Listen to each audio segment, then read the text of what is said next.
এটা হচ্ছে যে প্রত্যেকের একটা পার্সোনাল ম্যাটার, যে ওরা যখন এনসিপি যখন এই দেশে রাজনৈতিক দল গঠন করার জন্য চিন্তা ভাবনা করেছে, বিভিন্ন মহল থেকে তাদেরকে সমর্থনও দিয়েছিল।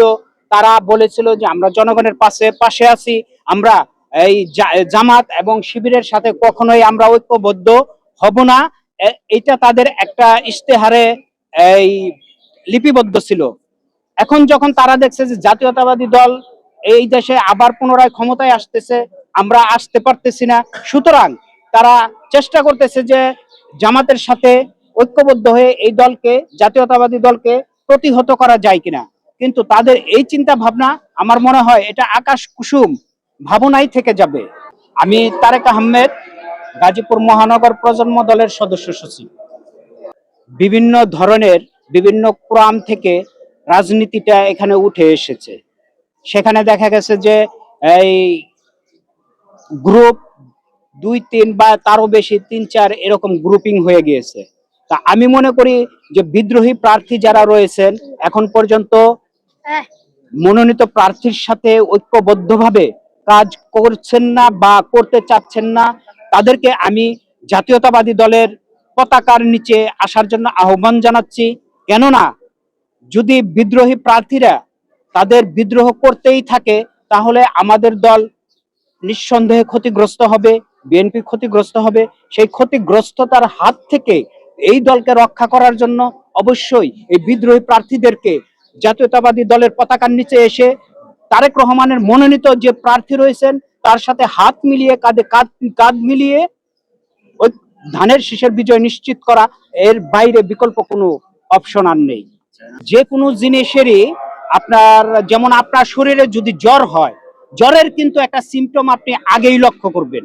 এই সিমটম এটাও মনে করেন যে তাদের ঐক্যবদ্ধতা ভাঙার জন্য একটা সিমটম হতে পারে, আবার নাও হতে পারে।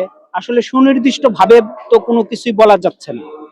তো তারা বিএনপিকে সবচেয়ে বড় এবং এশীয় উপমহাদেশের মধ্যে সবচেয়ে বৃহৎ একটা দল মনে করতেছে। তারা চিন্তা করতেছে যে আমাদের এই ঐক্যবদ্ধতার মাধ্যমে বিএনপিকে আমরা প্রতিহত করতে পারি কি পারি না, এটা তারা চেষ্টা করতেছে। সুতরাং চেষ্টা করতে দোষ নেই, তারা তাদের চেষ্টা করুক। আমরা যারা বিএনপির আদর্শের সৈনিক, শহীদ প্রেসিডেন্ট জিয়াউর রহমানের সৈনিক, আমরা আমাদের রাস্তায় হাঁটি, আমরা আমাদের কাজ করি এবং সকল ষড়যন্ত্রকে আমরা রুখে দেই আমাদের কাজের মাধ্যমে। ঐক্যবদ্ধভাবে কাজ করার কোনো বিকল্প নেই।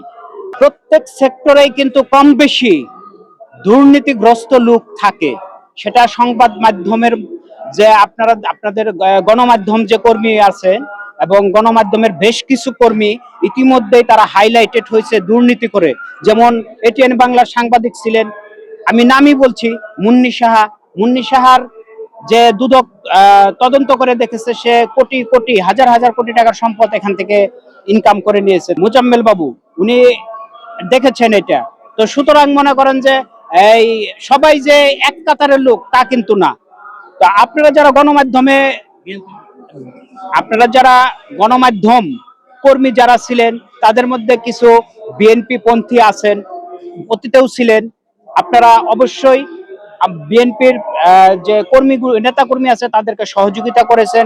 সেই জন্য আমি যে অংশটা সহযোগিতা করেছে তাদেরকে আমি আমার দলের পক্ষ থেকে অসংখ্য ধন্যবাদ জানাই এবং সামনের দিকেও আপনারা আমাদের সাথে ওতপ্রোতভাবে জড়িত থাকবেন, এটাই প্রত্যাশা। এবং যারা এই যে শ্রেণীর অসাধু গণমাধ্যম কর্মী এই কাজগুলা করেছে, অসৎভাবে বিএনপিকে পচিয়ে তারা বিভিন্ন নিউজ প্রকাশ করেছে, আমি একই সাথে সেই সমস্ত সংবাদকর্মীদেরকেও আইনের আওতায় এনে শাস্তির কামনা, যে শাস্তি যেটা তাদের তাদের তাদের সময় যে ক্ষমতাসীন যে সংবাদ কর্মীগুলা ছিলেন, ক্ষমতাসীন দলের আওয়ামী লীগের, যারা বিএনপিকে বিভিন্ন সময় পচিয়ে দিয়েছেন, তাদেরকে শাস্তির আওতায় আনা হোক।